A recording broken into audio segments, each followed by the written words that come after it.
Hey citizens, can you hear me now? Comment below and tell me what you like about your phone service and how competitive is your plan, or are you out looking for another plan?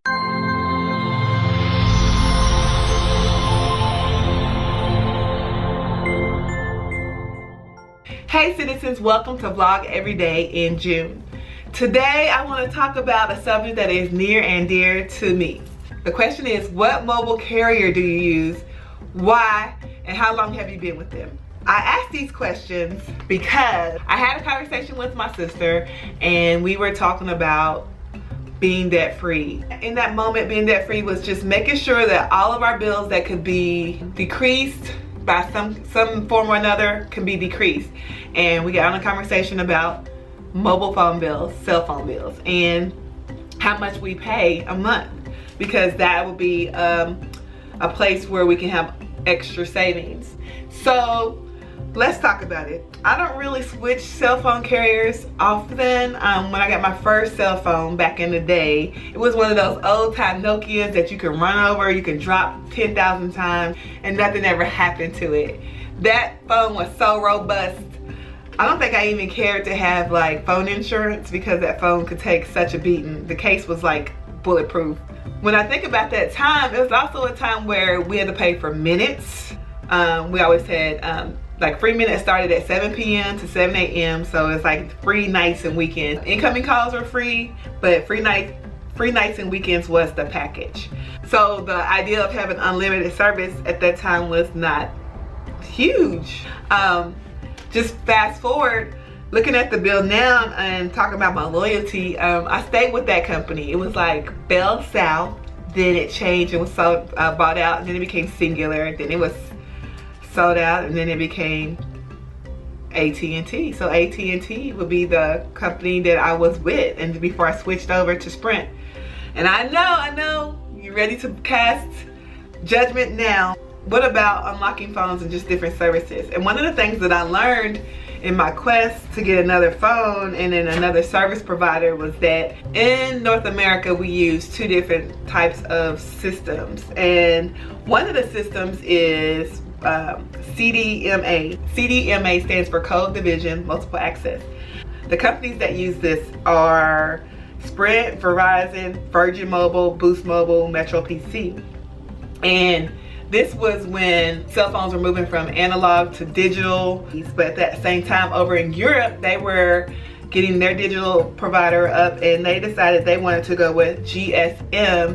GSM stands for Global System for Mobiles. So the rest of the world uses that primarily. And in North America, and especially in the United States, we use CDMA systems and GSM. GSM providers include at&t, T-Mobile, and Cricket, if you have that in your area. What I found was GSM phones have the SIM cards, the ones that you just pop out the card, you switch it up with another phone, and you can use that phone, it's good to go on your network. But there is one big thing that I have noticed with those phones, and one of the things I've noticed is that GSM phones can transfer voice calls and data information, simultaneously, whereas my phone, the CDMA phones, you have to get off the phone call and then all your data comes back to life. And so I can't receive a text message while I'm on the phone. I can't search the web while I'm on the phone. I can't do those types of things unless I'm on Wi-Fi at the same time. So that is a major inconvenience. I wanted to know, if I were to search for a provider, who would I use first? What company would I use first? Why would I use them, and how much would it cost? So what this video is really about is determining the best coverage for you and why did you pick the phone service that you use. One question I would ask is, what kind of coverage and access do you have? Now back in the day, they were still building towers, and now there's so many towers around and they can like share towers. So you need to pick a phone carrier that has the best coverage area for you. I've been to my cousin's house, for example, and my phone doesn't work in their house. And so we have two different providers. They prefer to use at&t, and I use Sprint, and Sprint doesn't work in their house. So that doesn't even make sense for them to even want Sprint coverage. Another question you want to ask yourself is, how important is customer service to you? Like a lot of companies have been outsourcing customer service to other countries, and it's sometimes difficult to even get a native English speaker on the line. For me, as I journey to become debt free, the amount I spend on this bill is very important for my budget. As I look over all of the different pricing, I found that the big four are definitely Sprint, at&t, Verizon, and T-Mobile.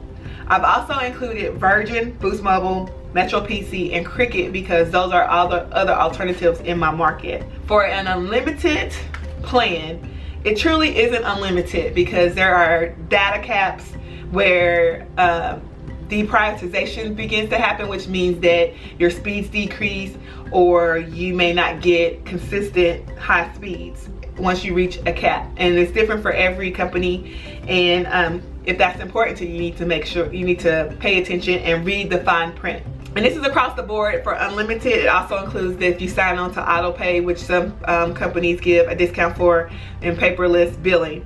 So Sprint offers a plan for $60 a month, at&t $60, Verizon $80, T-Mobile $70, Virgin $60, Boost Mobile $50, Metro PCS $50, Cricket $55. So they're really competitive and around the same place. Another important demographic was the family plans, and so I decided to look at the pricing for a family of two. So what I found was that Sprint's price was $100 for a family of two, at&t $115, Verizon $140, T-Mobile $100, Boost Mobile $80, and I wasn't able to find a price for Virgin Mobile, Metro PCS, and Cricket.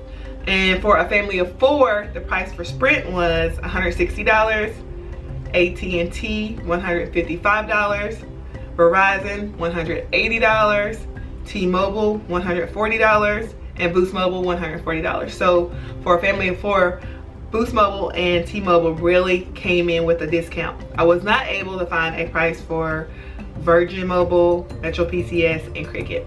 When I watch some other videos and when I talk to people one-on-one about which phone company they were with, it was a very passionate conversation, typically ending with we agreed to disagree, or we were actually all on the same boat and we agreed with which company was better than the other.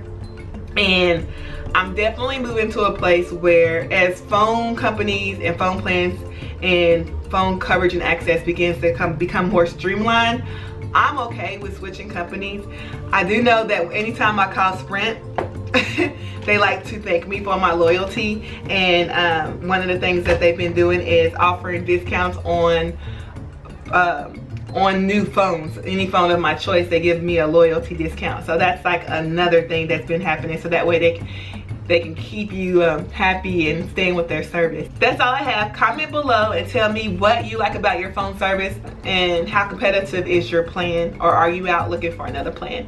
Make sure you like this video if you liked it, and subscribe for more vlogs in June.